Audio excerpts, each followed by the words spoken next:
Duela ia urtebete, COVID-19 eragindako pandemia gure gizartea eta bizitzeko moduak astindu zituen inoiz ez bezala. Krisi multidimensional eta sistemiko bat bizi dugu. Horrekaririk gabekoa. Lehendik zetozen beste krisi batzuekin gurutzatzen eta lotzen den krisia alegia. Hala nola, krisi ekologikoarekin eta zaintzen krisiarekin.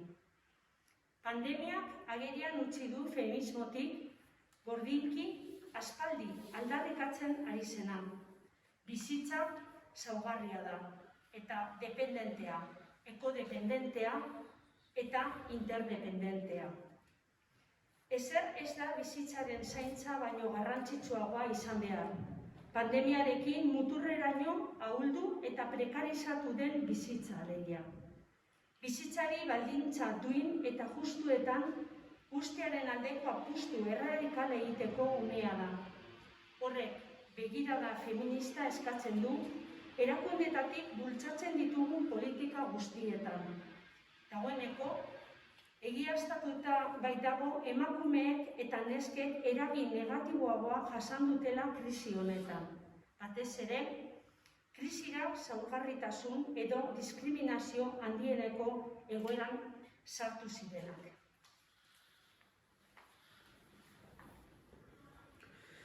Y ahora es más urgente que nunca si cabe adoptar medidas feministas que incorporen la perspectiva de género e interseccional, para evitar que esta crisis genere un aumento de las desigualdades y un retroceso en el ejercicio de los derechos de las mujeres. El aumento de las desigualdades estructurales de género durante estos meses es una realidad incontestable. Las mujeres han asumido la mayor parte de la carga extra de cuidados, sean remunerados o no. Han perdido su empleo o han visto sus condiciones laborales precarizadas. Se han visto más expuestas al virus mientras se seguía sin investigar con perspectiva de género. Han sufrido un incremento de la violencia machista mientras se limitaban los recursos y condiciones materiales para hacerle frente. Se han desatendido otras necesidades como la salud sexual y reproductiva o la mental. Han perdido condiciones para la participación sociopolítica, etc. En definitiva, y sobre todo, para aquellas de colectivos más vulnerables. Las mujeres se han empobrecido en todos los sentidos, están más expuestas a la violencia, su salud ha empeorado, su carga de tareas de cuidado es mayor. Irtenbidea ez da pandemiaren aurreko egoerara itzultzea. Emakume gehienek lehenago ere bizi baitzuten diskriminazioa eta eskubideen urraketa. Orain da unea, pandemian areagotutako larrialdiei erantzuna emateko. Eta aldi berean, guztiontzako bizitza duina bermatzea eta zaintzea lehentasutzat joko duen antolaketa sozial, ekologiko eta ekonomikoko sistema bateranzko oinarri sendoak ezartzeko. Erakunde publikoek krisi honi egoki erantzungo dioten erantzun integralak hartu behar dituzte esparru eta maila guztietan. Globaletik tokikoraino eta alderantziz. Euskal Herrian, gure eskumen esparru mugatuan, argi daukagu gure lurraldeetan gure bizitzaren burujabe ez garen bitartean ezin izango ditugula beharrezko aldaketa guztiak bultzatu.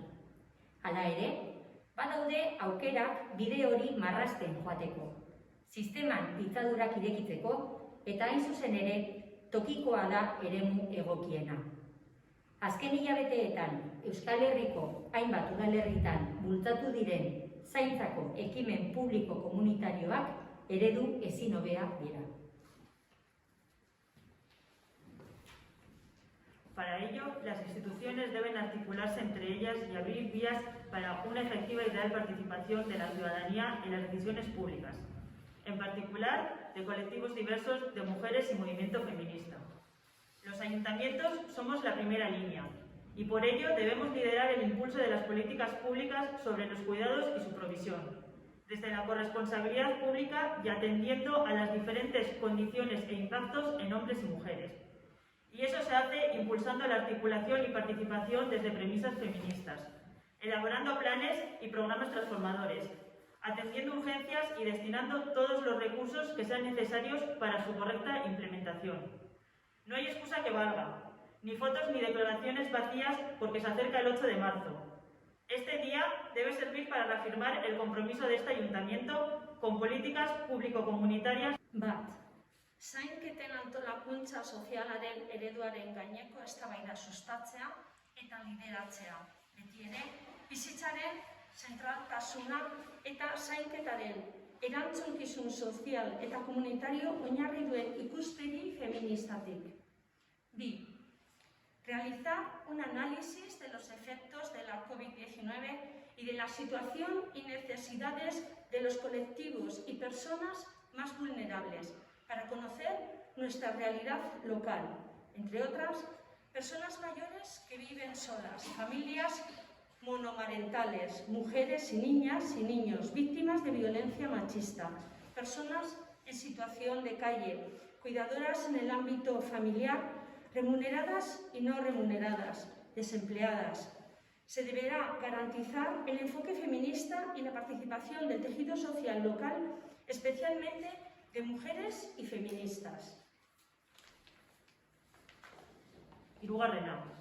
Errealitate horren eta identifikatutako beharren aurrean, premiazkoa da ekintza eta neurri sorta bat identifikatzea, eta plangintza batean jasotzea, baliabideak, kronograma eta arduradunak zehaztuz, eta herritarren parteatzea bermatuz, bereziki emakumeen kolektiboena, bai diseinuan, bai jarraipenean eta ebaluazioan. Besteak beste, era honetakoak izan daitezke. Kolektibo zaurgarriei arreta emateko eredua eta funtzionamendua berri ikustea.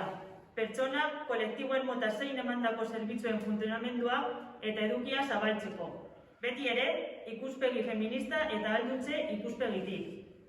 Zerbitzu eta baliabide egokiak identifikatzea eta martxan jartzea.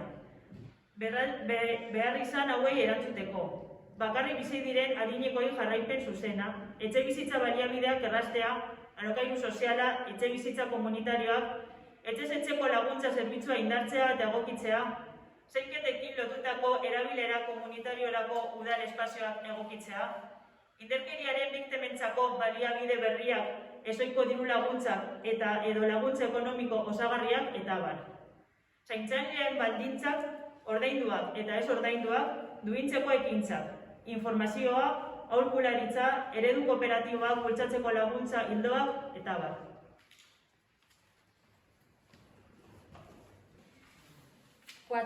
Impulsar acciones para el empoderamiento individual y colectivo de mujeres, adolescentes y niñas de la mano de colectivos feministas, garantizando los recursos suficientes. 5. Fortalecer desde premisas feministas y empoderantes el tejido asociativo de mujeres de nuestra localidad, abriendo espacio para el debate. 6. Apoyar y dotar de recursos a las redes comunitarias de cuidados a nivel local. 7. Realizar campañas comunicativas que reconozcan el valor social y político de las tareas de cuidados, prestando especial atención a la corresponsabilidad y visibilizando realidades como las de las trabajadoras del hogar.